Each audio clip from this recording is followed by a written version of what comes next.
and welcome back to Cruising with Carla. In this episode, we're going to be checking out this gorgeous, stunning 1959 Chevrolet Impala convertible. It is the ultimate ride and cruiser.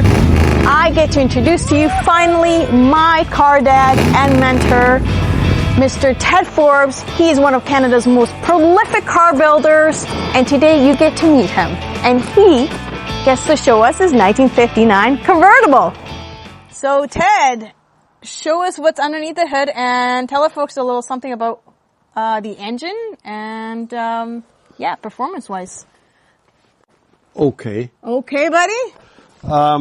What's under the hood? I use these, this is out of a Cadillac hearse. Another Cadillac hearse. And these Cadillacs have less than 50,000 K on them, and I buy them because nobody wants them until they find out what I do with them.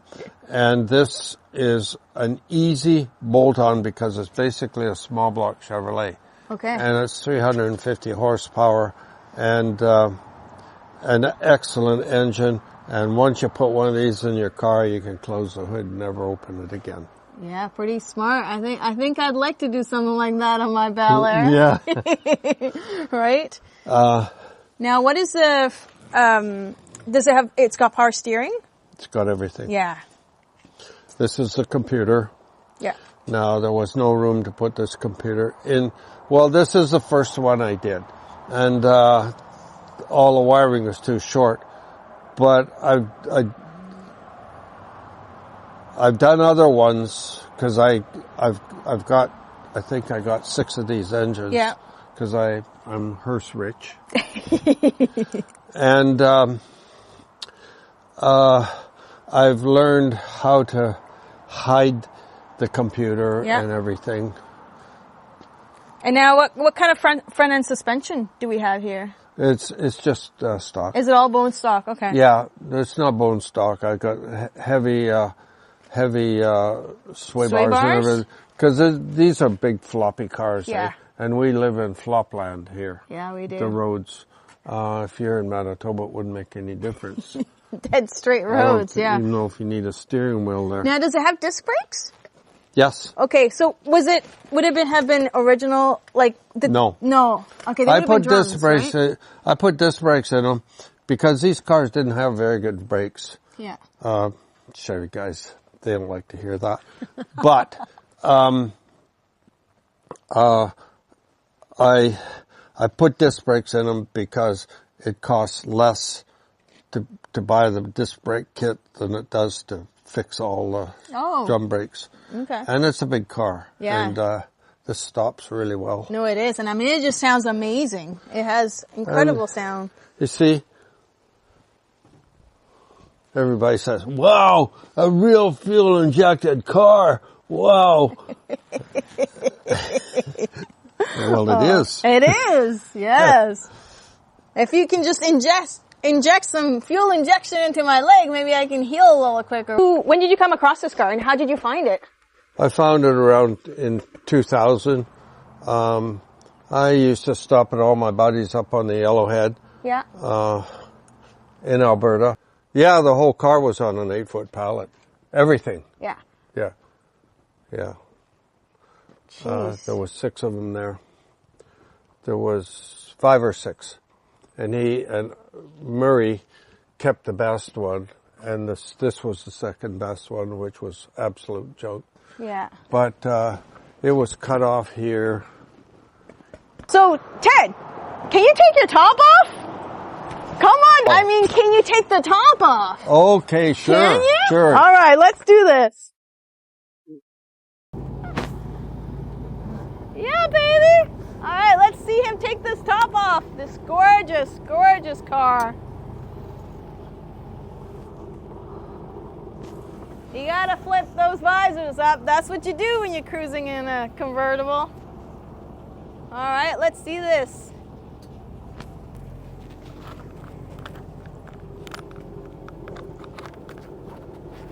Okay, we're good there. There we go. All right, the top is down. God, that it was easy to get you to take your top off. I thought it might cost me a little more than that.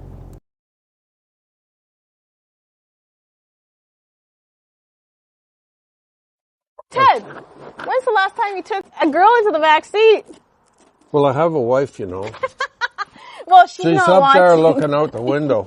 She's not. She's gave us full authority, full clearance. Oh, yeah. Yeah. So Oh. how about we sit back there and we have a I'm little not chat? signing anything. You're not? Would Smart you like guy. Would you like in the back seat with I me? would love to. I would love to, Teddy. Oh. When I got this car, he Yeah. gave me the dash, which was out of cowl because the dash is welded in these cars. Oh, okay. I did not that. Yeah. And I didn't have an interior, so this is out of a 64 Pontiac or something that I just made up. And Wow. I made every piece in these Can you see? seats, and I made this and that. So you're talking like the frame. You had to design all There's the no frame. frame in these. Oh. Well, there is a little bit. Yeah. I made it, but Wow. this is because you can buy a really good foam now. Yeah. And years ago, you couldn't buy foam like this. Like there's high density, Yeah. medium density, and low density. Okay. So you can't tell.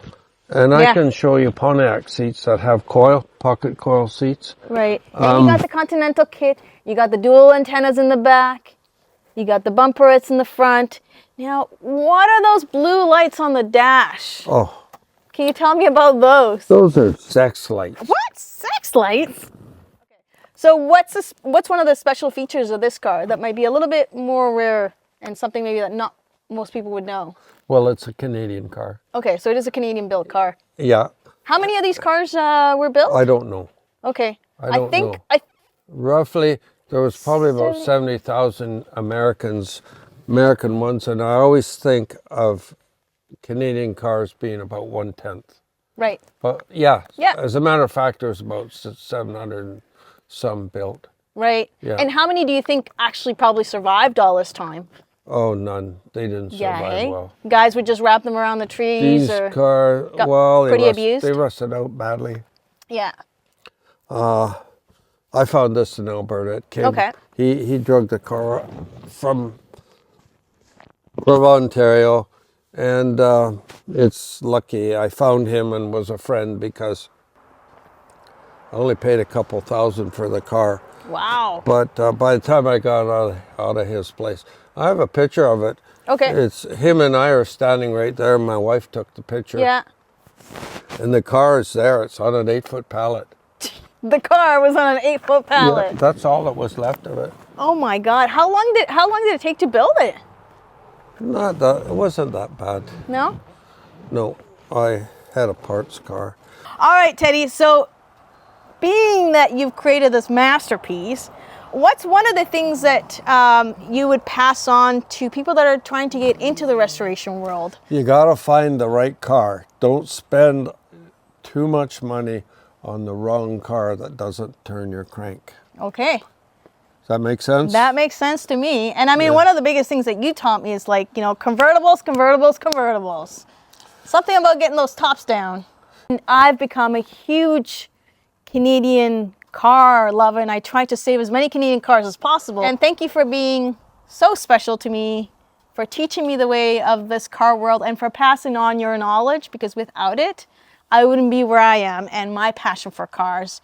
It was seeing your car collection, meeting you, that really inspired me to build cars.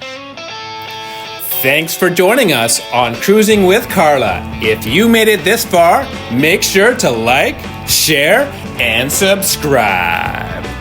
And as always, stay tuned for more of Cruising with Carla. Carla, she's the smart one.